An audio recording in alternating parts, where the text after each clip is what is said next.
Hello everyone, Leslie Cornwell, Certified Nurse Midwife with Midwifery Business Consultation. This next section has to do with collaborating relationships. A legal disclaimer we put at the beginning of all of our presentations. This information is for general and educational purposes only. The content is not intended to substitute for professional, legal, or clinical advice. We strive to keep our information as accurate as possible, but make no claims, promises, or guarantees. This will meet your unique situational needs. Course objectives.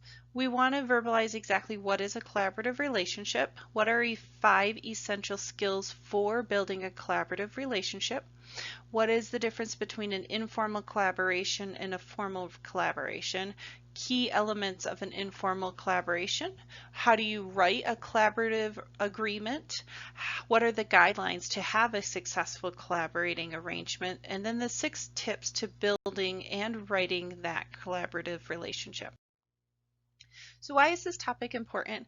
It is so important for midwives to have collaborating relationships with hospitals, with EMS, with physicians, with other midwives in the community, with midwifery schools, legislature. We collaborate on so many levels to improve the quality of our care, to improve access to midwifery. We have to collaborate on business side with insurance companies and suppliers. We have to collaborate for safety during transports and people risking out of our care. And I think sometimes collaborations are taken for granted, that there is a lot more work involved getting them built up. Then all of a sudden, nope, you're a hospital, you have to take my clients based on EMTALA, so deal with it.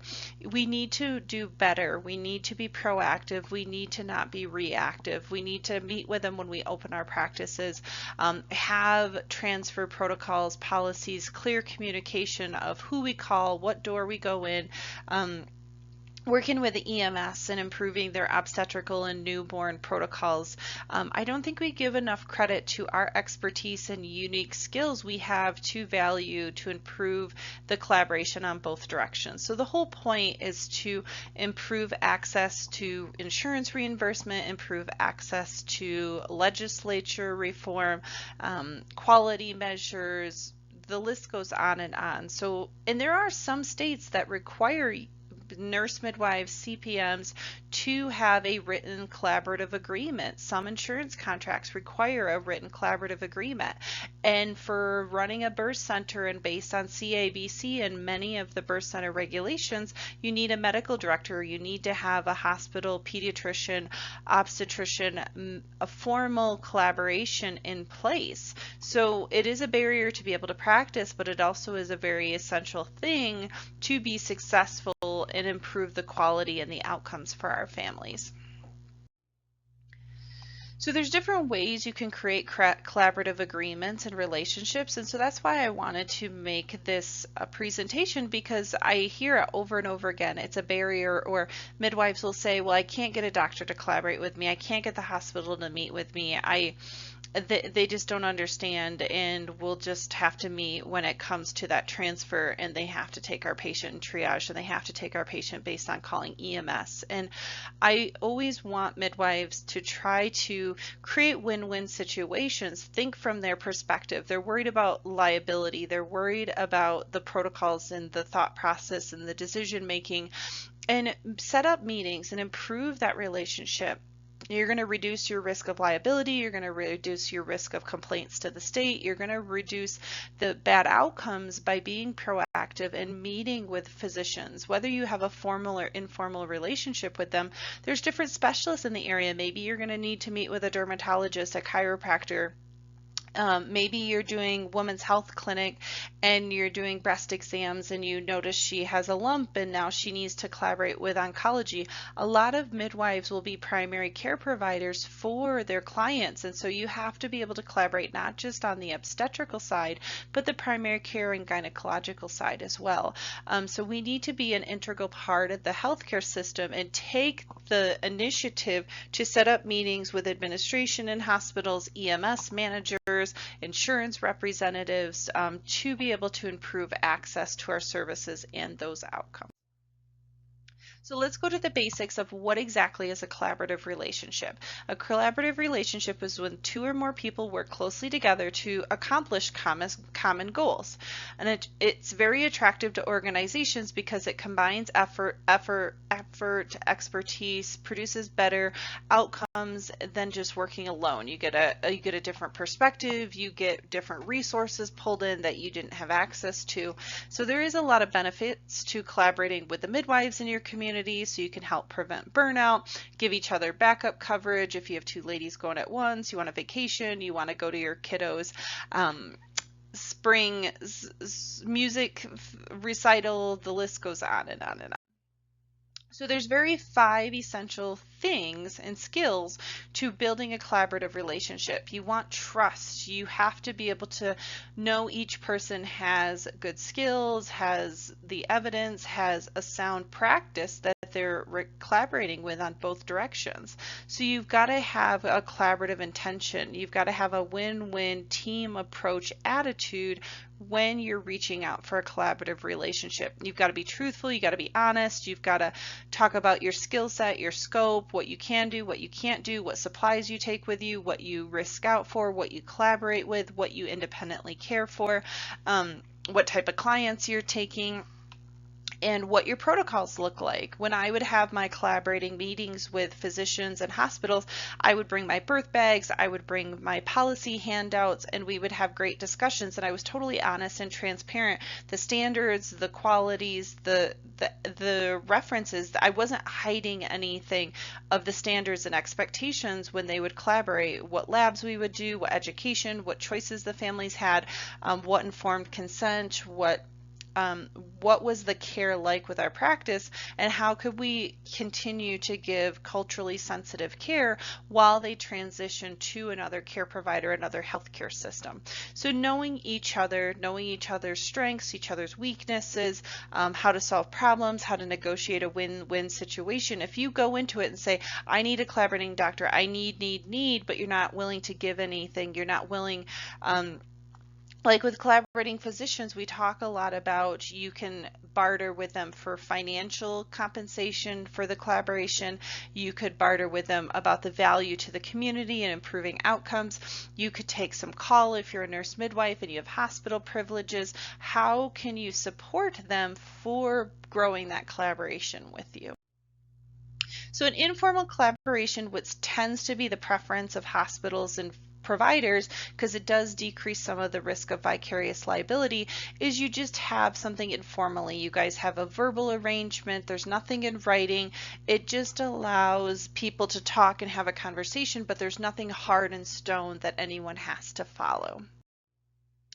So key elements of an informal relationship, the workspace, the behavior, the tools. You have, maybe you're in the EHR system and Epic and you're collaborating informally because you have easier links for fax and labs and ultrasounds from the hospital to come to your EHR system.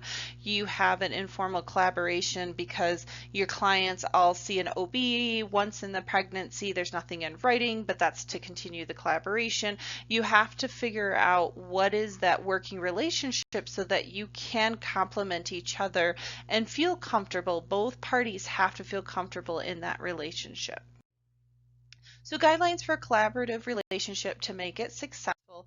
There's a lot of things you want to think about. You have to think as a midwife when you're meeting with EMS, you're meeting with another midwife, you're meeting with an OB, a doctor, a practice for the first time. You have to think like them. You have to think, what has the history been like of midwifery in the community? A lot of the stereotype and assumptions are fear and misunderstandings and quote unquote train wrecks being brought to the hospital center. So we have to discuss the informed consent, the education, the client's choices, and giving them overemphasis of our knowledge, our expertise, and the options we're giving our families so that they can clearly understand they were educated about GBS, they were educated about a prenatal panel, they were educated about an ultrasound at 20 weeks, and they declined it, and that's their choice, but that we are at least having a conversation with them about the risk and benefits of choosing these more routine prenatal screenings that are offered during pregnancy with a traditional healthcare system. So you want to build rapport, you want to build a reputation. It takes time. You want to have a leader from both parties be able to be the central go-to point to establish expectations, guidelines. How do you collaborate? Is it routine consultation Monday through Friday, 8 to 5? How is that going to be arranged? Is it going to be a no in an EHR system you both have access to, and it's non-urgent, so the OB is going to respond in 24, 48 hours with a message and review the labs? If something's more urgent, do you page? Do you call their cell phone? Do you call the office? Do you call the OB unit? Do you have them see in triage? You have to have clear expectations of what that communication and what that established relationship looks like, because you want to respect each person. When you're on call for OB 24/7, many collaborating physicians aren't going to want to be on call for you 24/7, but if you can say, hey, Monday through Friday, I would love to pick your brain. It's not urgent. If it's urgent, I'll go to the residency clinic. I'll go to the hospitalist for our group. If it's more urgent, it's the weekends, it's holidays, you're on vacation. So then it'll help make clear expectations of that person will be more likely to collaborate with you, and what each person's role, responsibility would look like, their skills, their scope, and who do you refer to. Maybe there's situations where the obstetrician isn't the best person to go to and you just directly go to the maternal fetal medicine physician. Maybe you talk to the NNP at the hospital. I've had times where we've had a woman transfer and she wanted an epidural. She had a spinal headache. I collaborated directly with the anesthesiologist in the hospital and got her back after day 3 for at home visit back in the hospital, got her a patch, got it taken care of. So we're going to collaborate with many specialists within the hospital system, and we want to have respectful relationships. We want to be kind in both directions. Sometimes it's easier than others. If you're established, I was very blessed to be a labor and delivery nurse at one of the facilities, so they had an established relationship with me before a nurse midwife. And then as I moved and I went farther north and it was more rural, there was a history of not as great of a relationship with the community-based midwives, and so it was a lot more difficult to get meetings set up, to even have a conversation with the physicians on the phone. So you always have to work and build and be respectful, kill with kindness, always think about the clients that you're serving and wanting the best outcomes for them. You can establish meeting times. Some collaborating physicians and hospitals want to meet once a year, they want to meet quarterly, they want to meet once a month.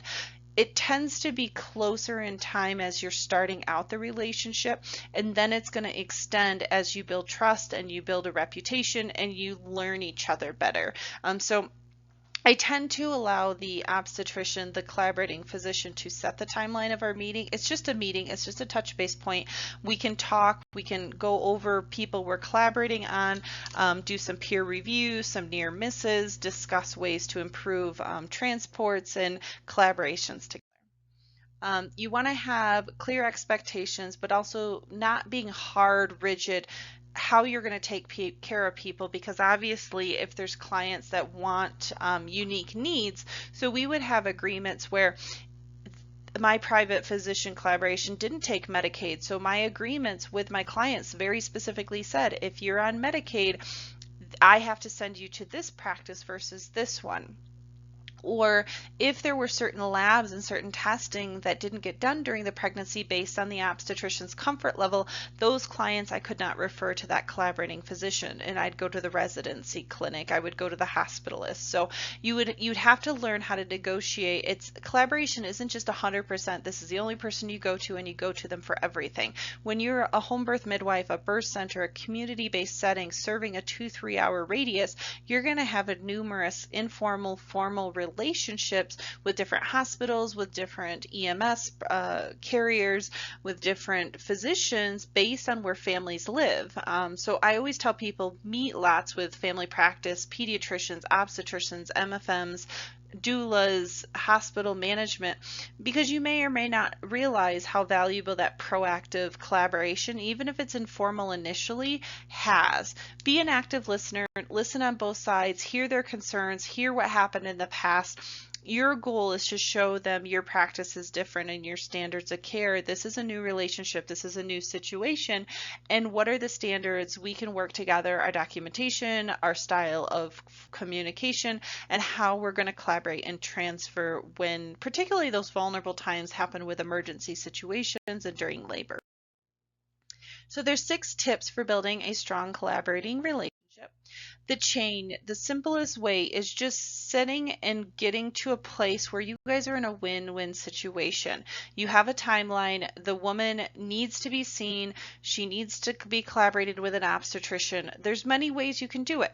You can do it where you go and send them to triage and the resident or the hospitalist has to see them. It's not the most ideal. It's not the most ideal for the families. It's not the most ideal for the hospital, but it is an option. And so the goal would be setting up where, okay, they've seen you in your office, you'd like them seen on Thursday or Friday with the obstetrician, that they have a follow-up appointment in that office, and then you guys talk, you have EHR notes collaborating together on a joint plan of care with the family. So there's different ways that you can do the step-by-step process for transfers, for collaborations, based on how collaborative the medical system wants to be in your community.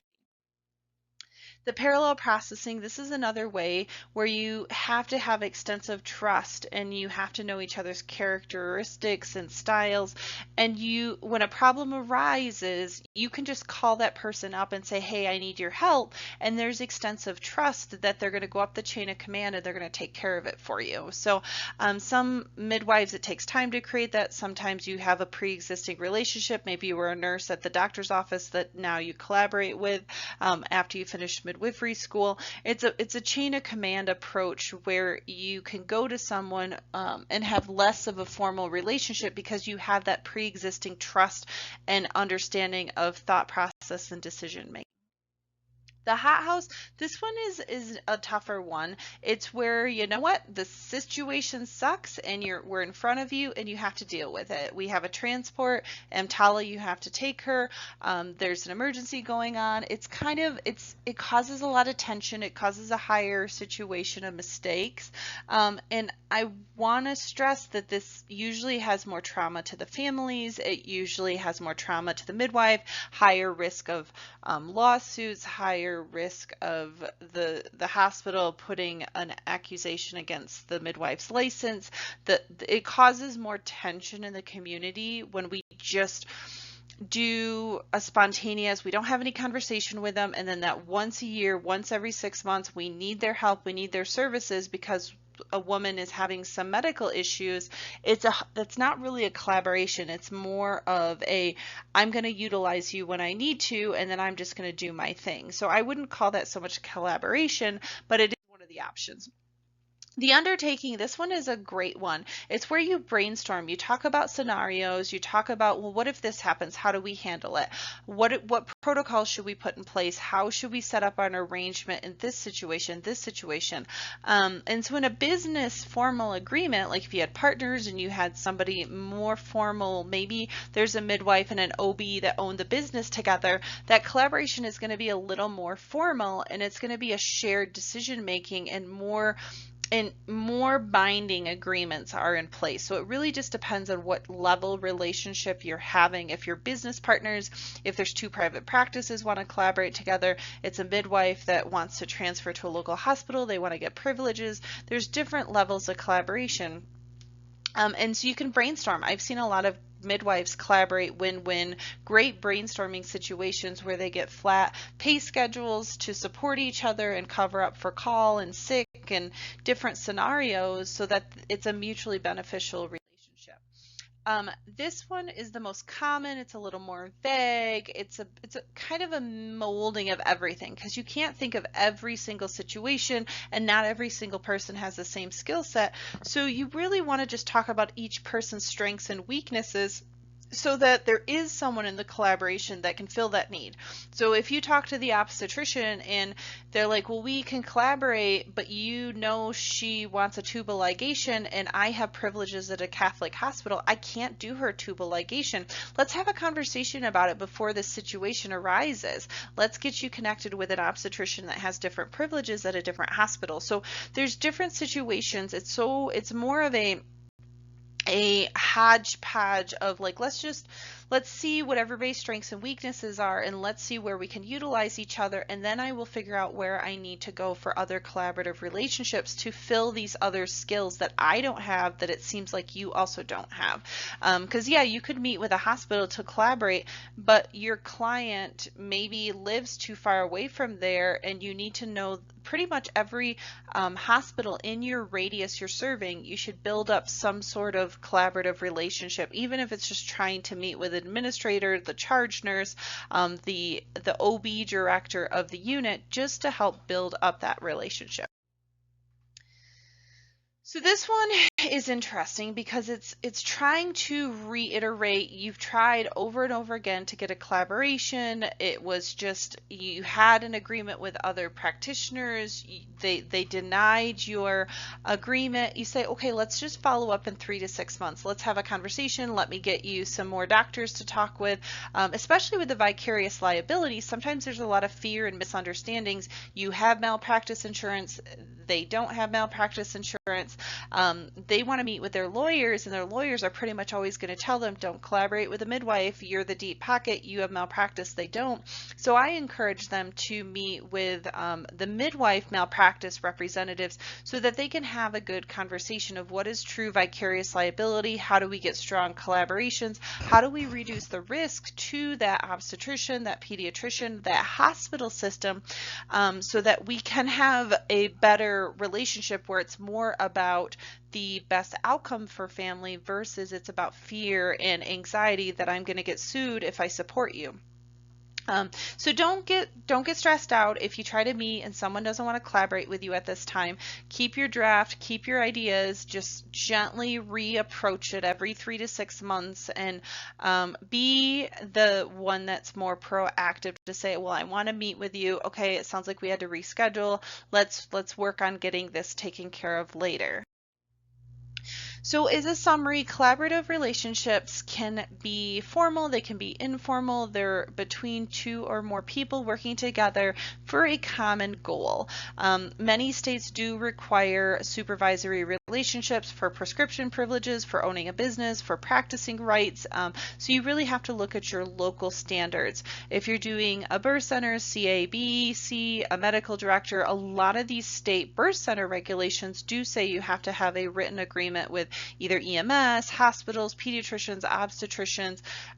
So you have to really know well what your regulations are, what your type of practice you're doing, and for improving quality of care, we don't as midwives do everything. We're independent care providers of low-risk healthy families. Our goal is to either have written or informal collaborative agreements, policies, transfers, co-management protocols, so we can help improve the care for the families, the speediness of getting things taken care of, whether it's ultrasounds, whether it's labs, whether it's additional testing, whether they need a C-section, they want an epidural, whatever the situation is, we want to think creatively about these different collaborative relationships when we're building our practice and we're improving things. It's going to help with your burnout.